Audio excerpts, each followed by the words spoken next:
Okay, we're going to go through a few things. We're going to have a little bit of introductory. So I am Michael Pork, Chairman of the Neepawa Area Planning Board, and we'll go this way. I'm Jeff Broad, Development Officer, Building Inspector for the Neepawa Area Planning District. Greg McConnell, Councillor, Glenella-Lansdowne. Ernie Parrott, Councillor, Neepawa. Mike McCutcheon, Town of Neepawa. Kevin Dietrich, Community Planner with the province. Brian McCutcheon, Councillor, Glenella-Lansdowne. Rob Scott, Arm, Rosedale. Scott Kowalik, Development Officer and Building Inspector for the Neepawa Area Planning District. Okay, thank you. We do ask that if anybody hasn't signed in, please sign in the registry book, please. And also, we are going to keep a 5-minute time limit to speak because we have lots to go through tonight. And we will open up the floor to Jeff. So this is bylaw, the Neepawa Area Planning District bylaw number 121. General intent of bylaw 121 is a map amendment to redesignate an area of land in the town of Neepawa immediately east of Broadway Avenue, more particularly described as being part of Southwest 34, 14, 15 WPM. And there's 6 points here. Number 1, we'll be changing from the residential hold area to an institutional area. Number 2 is from residential hold area to residential area. Number 3 is from a parks, rec, and open space area and residential hold area to a rural agricultural area. Number 4 is from a residential hold and highway. It's from a residential hold and highway commercial hold area, and it's to a highway commercial area.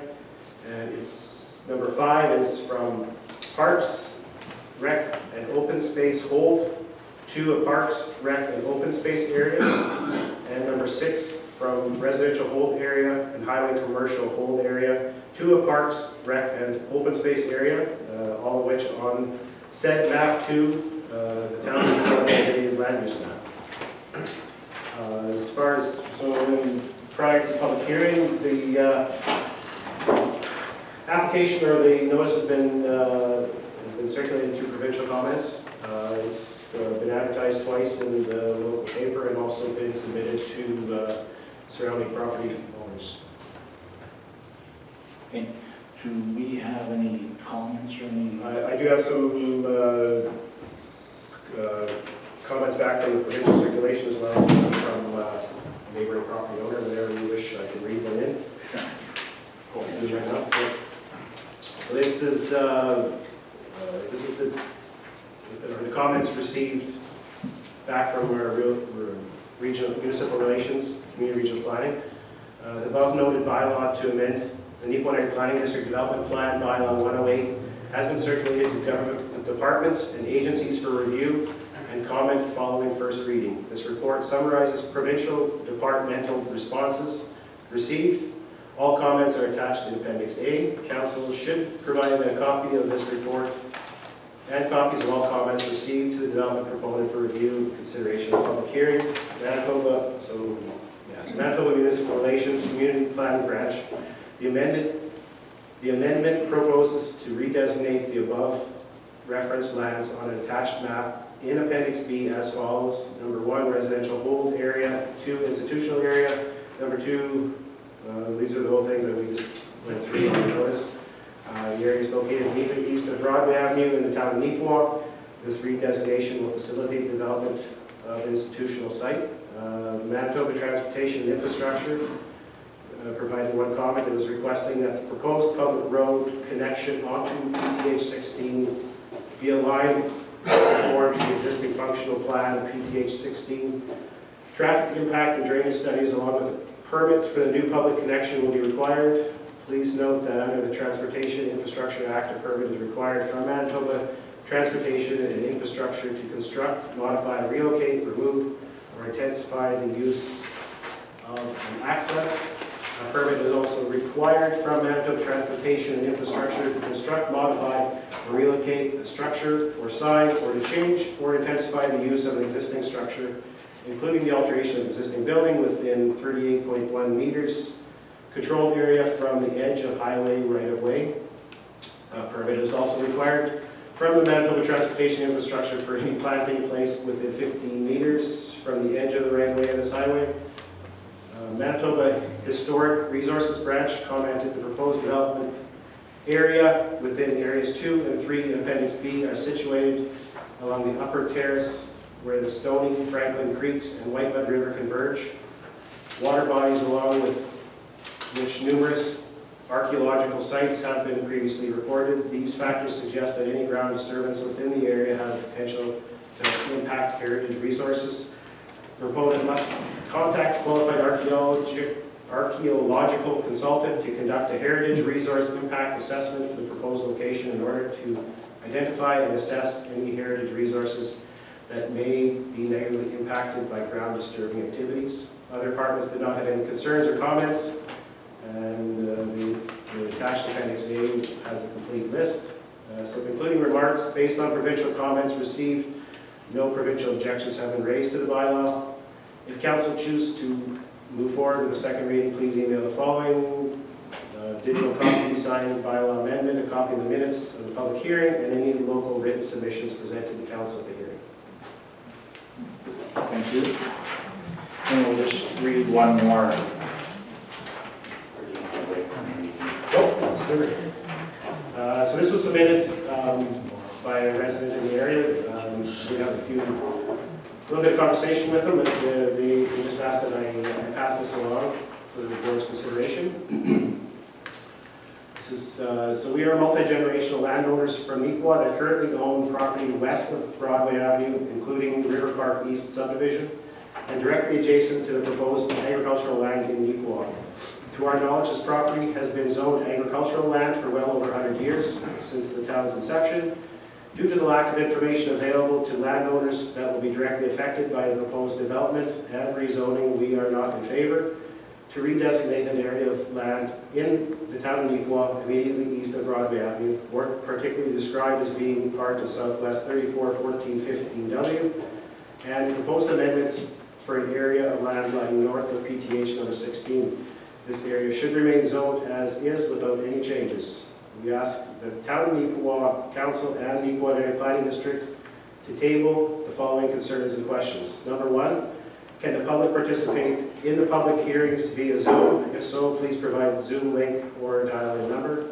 Number 2, can the public hearings be recorded and available to the public? Number 3, who is or who are the applicants, landowners, or owners applying to rezone the property?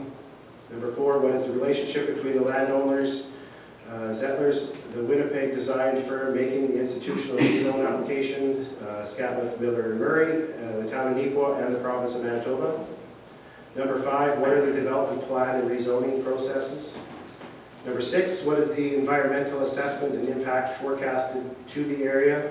This is key based on the development's proximity to the existing Broadway Avenue owners, Neepawa Golf Course, Riverbend Park, and the High Life Hog Plant. Number 7, does the Town of Neepawa or Province of Manitoba intend to purchase this land? Number 8, specific to the proposed residential development, what exactly is being proposed? What are the proposed residential lot sizes? If low-income row housing and condos, apartments are being proposed, how many of each are planned? How will this increase density to the area? Number 9, is the Town of Neepawa offering any concessions, subsidies, grants, or otherwise to the landowner / developer? If so, what? What is the percentage of green space and parks are included in the development plan?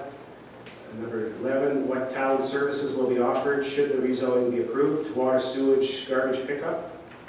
Number 12, it was mentioned landowners west of Broadway Avenue may be encouraged to connect to Town of Neepawa services. Water, sewage, garbage pickup. How will this affect existing owner services and taxes?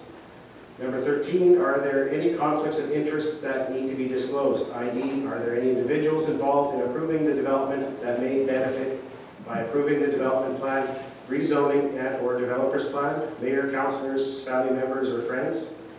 And have all conflicts of interest being considered and disclosed? Unresolved issues: proposed development, road access, increased density, low-income row housing, condos, apartments versus single-unit family homes on large sizes, increased traffic, noise, lack of architectural guidelines, low-income row housing, decreased standards of living and property values to existing homeowners on Broadway Avenue. So if you have any questions or wish to discuss the matter further, please contact us. And it was submitted by Lauren and Myrna Kynes.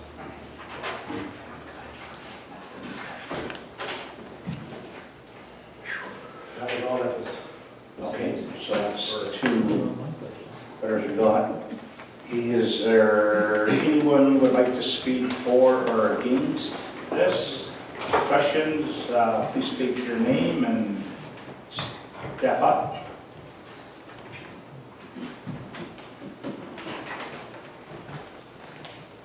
My name is Ralph Greger. I'm within 328 meters of this property. That's the question. I'm worried about first thing I'm worried about is where is the road coming off of these properties? On here, it looks like it's coming on entering Phoenix Drive, according to these little dots. There's 2 maps apparently, but or does the road come down and go beside the row housing and right into the park, Riverbend Park? Like nowhere to say there's a road on here. The other concern is your index on the side here. It doesn't work according to the size of the property, which it should. And the other thing I'm worried about is sewer and water. Who's supplying sewer and water to this development? And if they are supplying sewer and water to this development, is it getting supplied to the development that's right there, existing already, that doesn't have it, that asked for it a few years ago?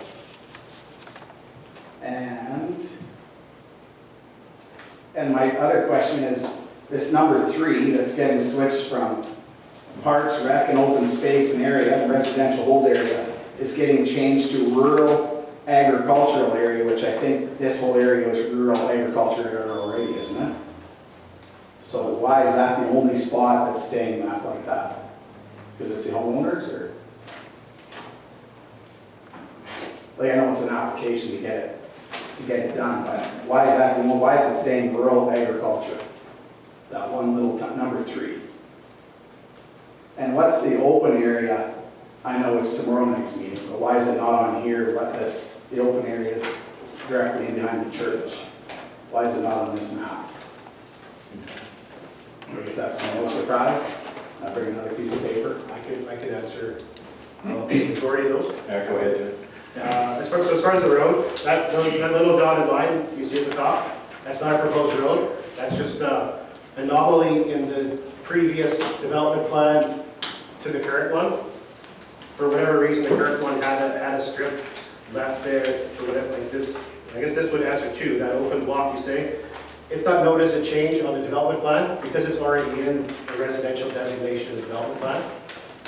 So it could be on here, written on here then. Yes, it could have been, yeah. Oh. I guess we don't note them on there because we're not, in this plan, we're not changing that, right? It's existing as it sits. But it could say existing It plan. definitely could have, you betcha, yeah. But where's the road going? There's a proposed road with a subdivision which would parallel the dotted line between parcel 1 and 4. So it's gonna go down over that steep cliff over and go right into the park? Is that what it's gonna do? That's proposed right now, yes. Why doesn't it go on the other side, right down that? You say that's still in discussion, like that's not really, what we're dealing with here is the land use. The subdivision would deal with the road and the access. So that's a whole nother meeting? That would be another one because there would be, through the subdivision process, there would be a public hearing for a road opening, which would specifically deal with that road access then. We really wouldn't be able to help you as far as answering a question. That's just what's been proposed on the subdivision right now. So. But they should have, if they have a subdivision, they should show you where the road's going. Well, land use planning doesn't deal with the roads. We just deal with parcels of land and future planning for that property, right? Sewer and water, I can't, that would be a town-specific question as far as what they're putting in there and how planning district wouldn't be able to answer that. And is the town buying this property or is the homeowner selling it? No. And they develop all the sewer and water, the developer, whoever the developer is? That is depending on who the developer is, and they have to enter that agreement with the town at the kind of development, yeah. Okay. Yeah. Can I ask about the index to the size you mentioned? So over on the side here, it says that quarter of an inch is 100 meter, or 100 feet. Number 6? Oh, you got a different one. I'm just looking at Over there? Yes. Okay. Yeah, I don't know. I've never checked that. No.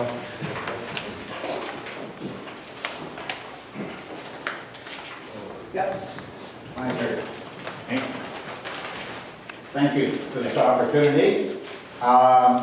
Yes. Just speak your name. Oh, Ernie Sidor? Okay. Yeah. And I live just off the golf course there off Broadway. And what else do we need to know about me? That's it. Is that good enough? Yeah. Okay. Yes, I am in favor of future development, and I think it's quite important for this town. And it's as important for the town to get involved with their people and make sure we understand what is happening. And to go with that, I think Ralph just made a few points, and he covered what I was getting to with road access. You know, I see this plan, and we want an approval, but there's a lot of information we don't know about. So you expect me just to say yay, and we don't know what's happening. Well, for me, it don't work that way. I'm sorry about that. And so if we had a few more, even a drawing, you talked about land use development. Well, shouldn't that land use development for future show you what your future your roads and plans with respect to development of services show? I think it should. I think it should. So in that respect, that's why I'm not against anything here, but I have a problem how it's being presented. And I'm sorry about that, guys, because I'm right behind you. I was a former counselor and all that as well. Following that, as an example, water and sewer, yes, we just talked about where is the lift station going. I'm sure that's being planned. Somewhere there's got to be a concept of where that's going. What's that mean for us? What's it mean? Secondly, electrical. Is it URD or is it overhead? Anybody got into that yet? I'm sure. That should be an important part.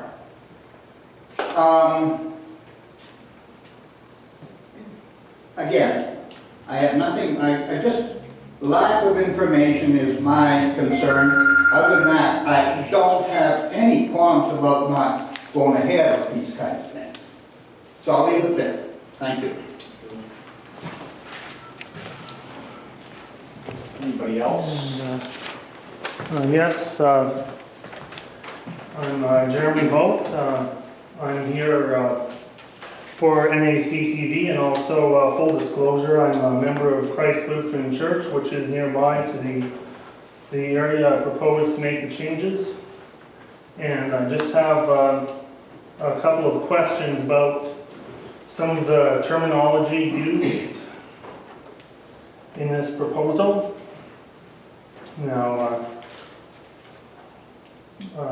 parcels 1 and 4 seem to be fairly self-explanatory.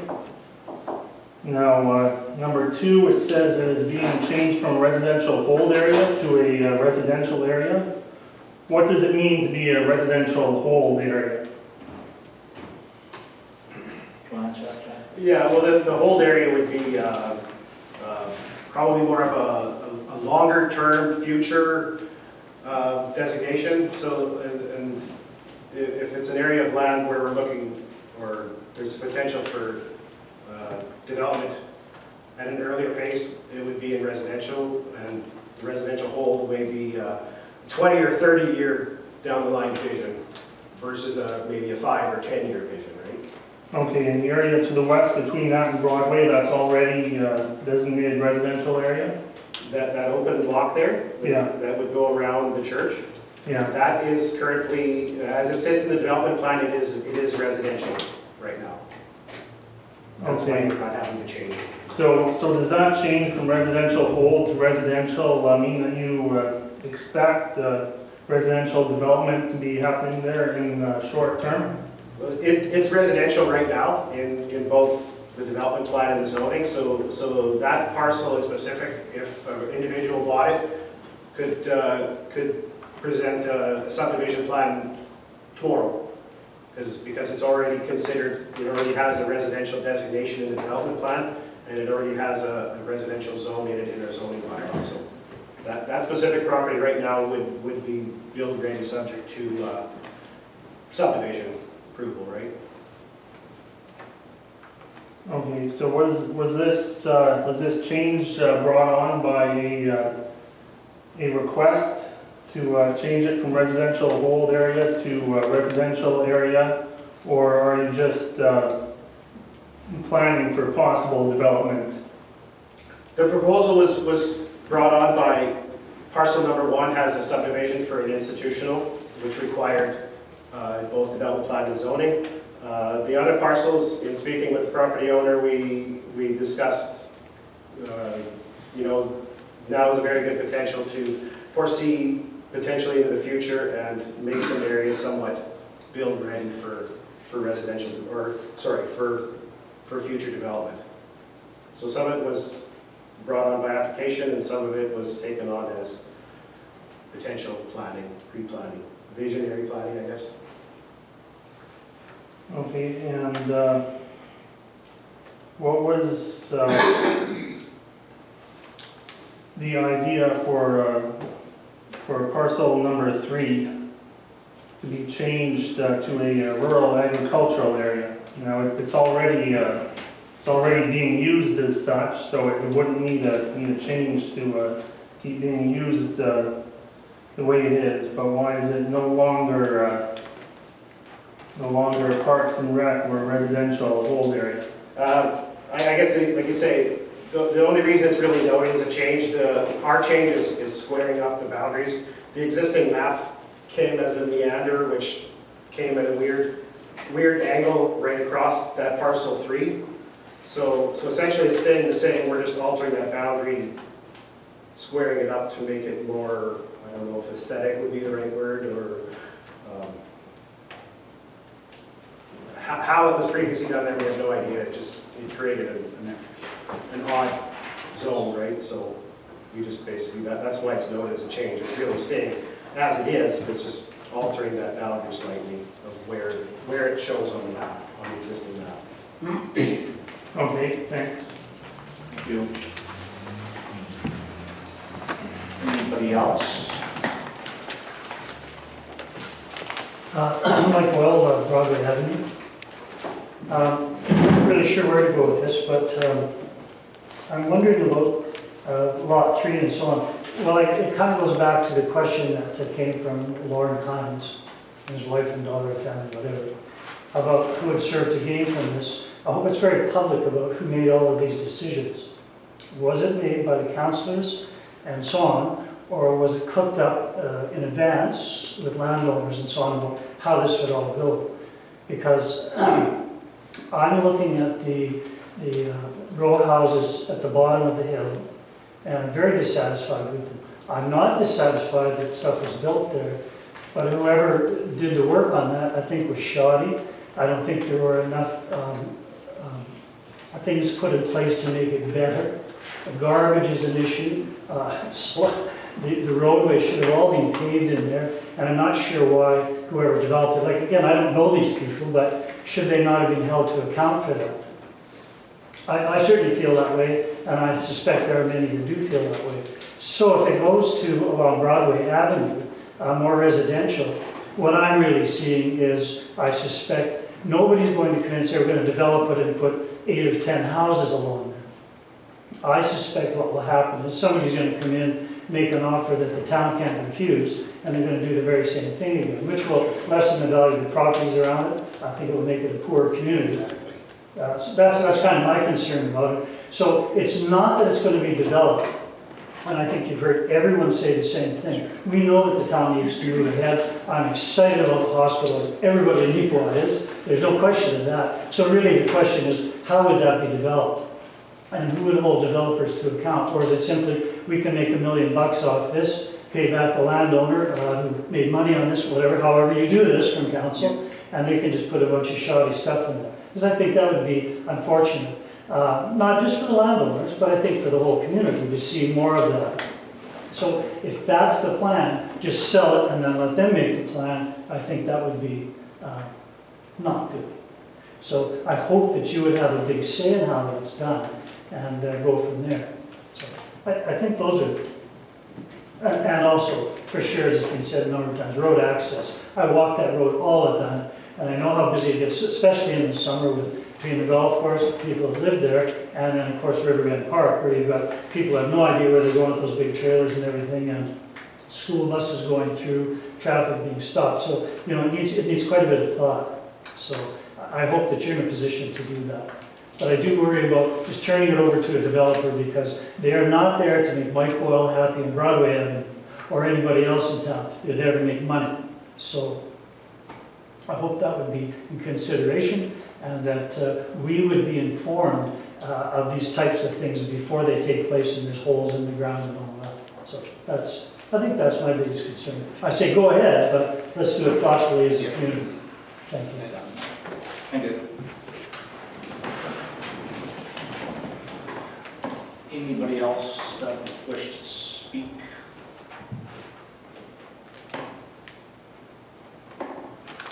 If not, as,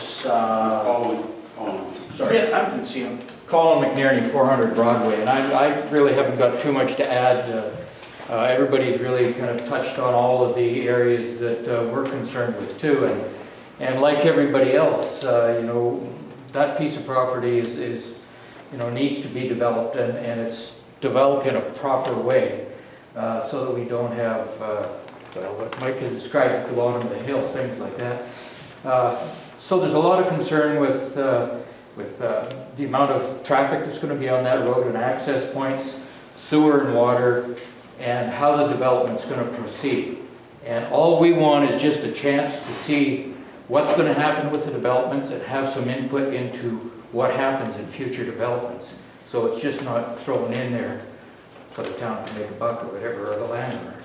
Anyways, I just want to, you know, reiterate what everybody else has said. We're all kind of on the same page on Broadway and how we approach this issue. Thanks. Thank you. Anybody else from the audience?